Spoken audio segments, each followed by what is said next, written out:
E aí pessoal do Universo, tudo bem? Antes de começar o vídeo, eu tenho alguns avisos. Para você que não quiser ouvi-los, é só pular para essa parte que está aqui, tá? Eu espero. Já foi? Tá bom. Para botar uns pingos nos is, esse vídeo era para ser postado na sexta-feira 13, mas eu não consegui por alguns problemas que eu tive e esse vídeo está sendo no ar no domingo, como os vídeos são. Então finge que hoje, o dia que você está vendo esse vídeo é uma sexta-feira 13, ok? Nada vai pular em cima de vocês, porque eu sou muito cagão, então não tenho coragem de editar uma coisa dessa. Esse vídeo não é indicado para quem tem cagaço crônico, que nem eu, ou problema cardíaco. E também é contraindicado para crianças de menos de 12 anos. Então não venha me reclamar que depois desse vídeo você tem dormido na cama da sua mãe, porque você tem pesadelos por causa desse vídeo, tá? Aqui o pessoal que pulou o vídeo já deve ter voltado, então eu desejo a vocês um bom vídeo e boa sorte.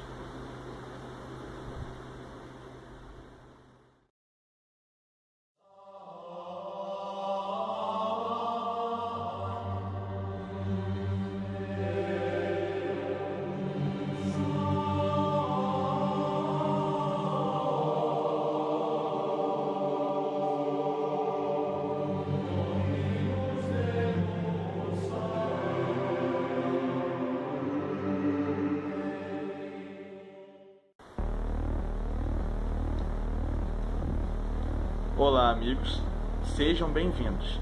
Para aumentar o nível deste vídeo, apague todas as luzes, coloque o fone bem no seu ouvido e sente-se confortável na sua cadeira para disfarçar aquela possível borrada nas calças.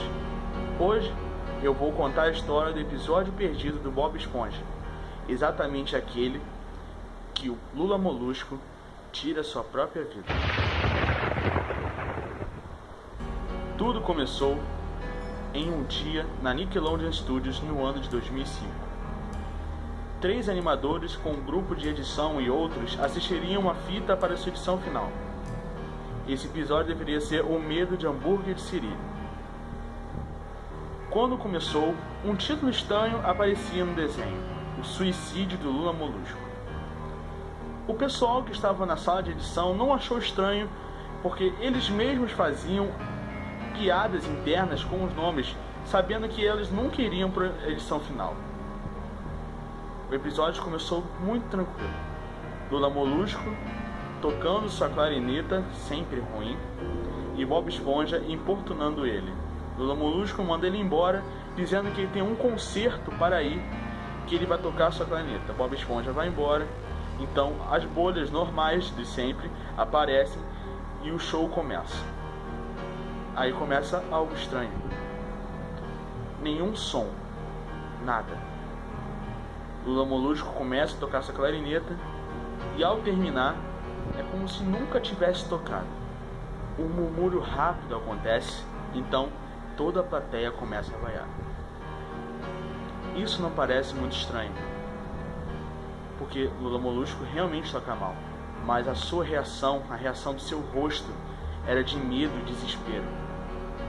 A câmera então volta para a plateia e vemos Bob Esponja com olhos hiperrealistas, muito bem detalhados, vermelhos. Ele também está vaiando, algo que não é comum para o seu personagem. Os animadores então começam a estranhar. A cena volta para o quarto do Lula Molusco. Ele está sentado perto de sua cama com um olhar muito desamparado. Não existe nenhum som. É como se as caixas de sons estivessem quebradas. Nem o feedback aparecia. Todo mundo da sala então começava a verificar as caixas e via que elas estavam funcionando. Lula Molusco então coloca os seus tentáculos sobre os seus olhos e chora em silêncio por um minuto a mais. Um pequeno som então acontece, bem profundo, mas mesmo assim imperceptível. Lula Molusco então continua chorando em silêncio Depois se ouve alguns soluços, bem de leve. A câmera então dá um zoom em seu rosto. Ele chora mais alto. Muito. Então o som começa a aumentar. Seu choro, na verdade, não é de tristeza, mas sim de mágoa e raiva. A tela começa com algumas contorções, que acontecem por uma fração de segundo, e o som fica mais alto e lentamente mais grave, como se uma tempestade estivesse se formando em algum lugar. A parte assustadora é do som do Lula Molusco. Parecia real, como se não houvessem altos-falantes. É como se, em vez de altos-falantes, fossem buracos, se estivessem saindo do outro lado assim. O som do vento e dos soluços do Lula Molusco pareciam risos. Eles vinham em intervalos irregulares, nunca duravam mais de um segundo. Após 10 segundos, a tela borrada se contorce violentamente e algo brilhou sobre ela, como se o único quadro fosse destruído. O estúdio de animação fez uma pausa e rebobinou quadro a quadro. Foi horrível o que eles filmaram no visto. Era uma foto de uma criança morta. Ela não deveria ter mais do que 6 anos. O rosto estava desfigurado, ensanguentado, o olho pendurado sobre o rosto da criança. Ela estava nua, seu estômago devidamente cortado, seus entranhas, seu corpo.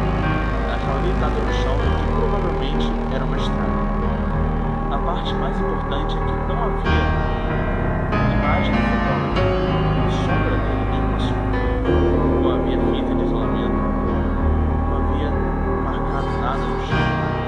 É como se não fosse uma área de vida.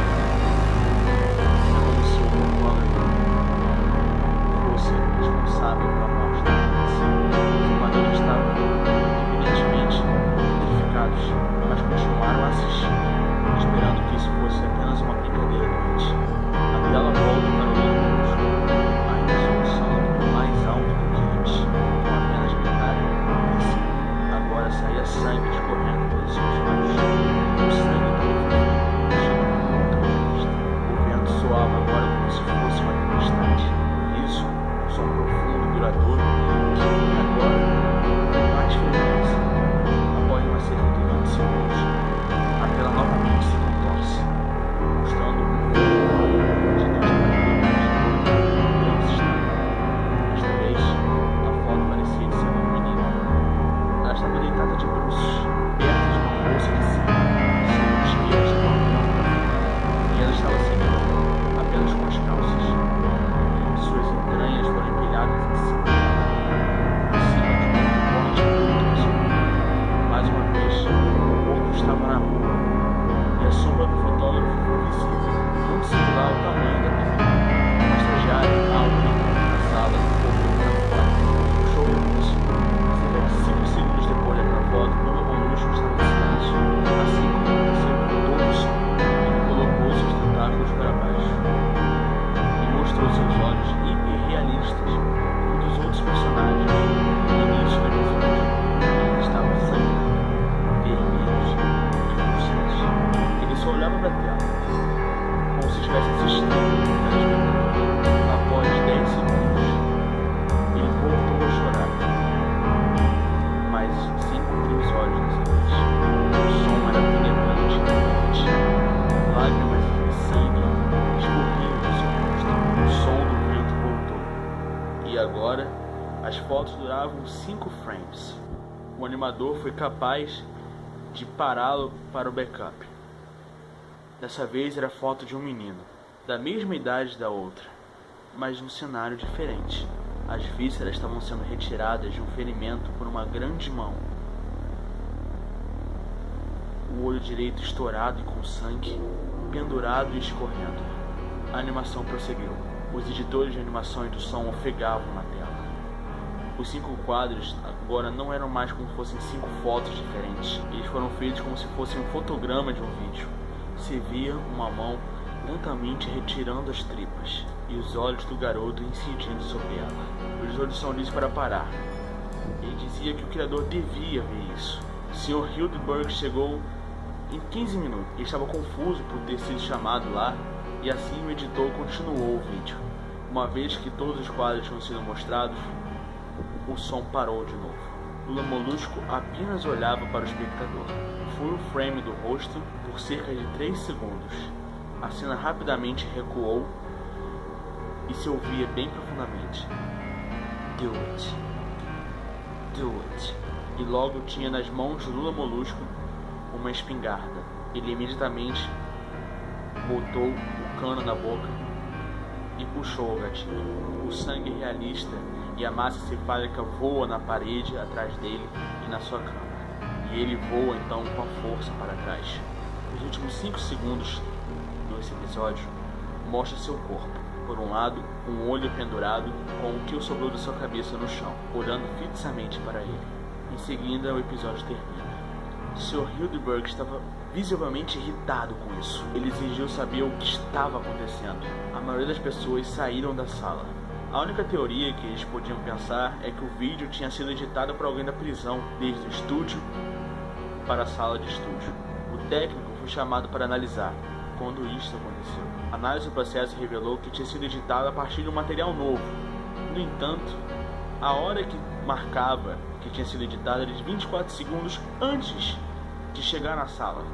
Todos os equipamentos foram analisados por um software e um hardware externo. Existiam falhas, como se o registro de tempo que marcava estivesse errado, mas o checkout não mostrou problemas. Houve uma investigação devido à natureza das fotos, mas não deu em nada. Nenhuma criança foi identificada e não foram recolhidos indícios dos dados envolvidos, nem indícios físicos da foto. Imaginação, montagem, realidade? Não sabemos. Mas, se eu tiver de assistir para nós termos a certeza, continuaremos na dúvida.